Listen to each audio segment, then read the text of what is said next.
Hello everyone, here is the Enrich LA hot water pressure washer. A couple of things about it.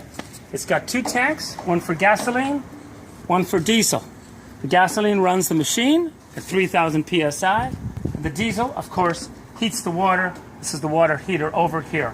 You need to use diesel and the water heater if you want to take off chewing gum or oil. You can run the machine on cold only, of course. Okay? Two more things right here.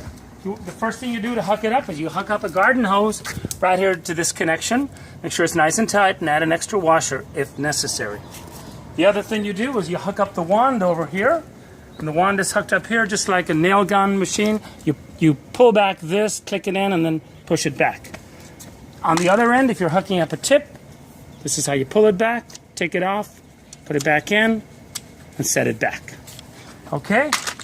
And if you want to run the heater, after you've turned on the machine, you simply switch this up. It'll turn on the heater, and the heater will engage only when you have the wand pulled and you're actually pressure washing. This is the thermostat for the heater. It's turned up to the last right now. Generally, I like to have it turned up to the last so it's super hot, 120 degree water, particularly for oil, chewing gum, that kind of thing.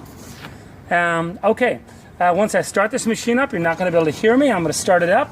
Then I'm just going to demonstrate how it runs, and then our video will be over. And just a few final things. Please be gentle. This is a beautiful machine. Please be super careful. Please do not point it at anyone. And you probably should wear rubber boots and gloves. This is usually a one-person job. Okay? If you want to add, when you're pressure washing, add a little suds to the ground as you're pressure washing.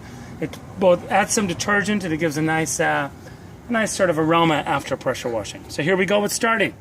I come along to the fuel gauge. I move it. It's on right now. Usually it's off like that. So I'm going to start right here. Turn fuel gauge to on and bring the choke all the way to the left, which is on. That gives it a spurt of gasoline at the beginning. Come along and I switch start. And after I switch start, I'm going to move this choke all the way back to here. So start. And all the way back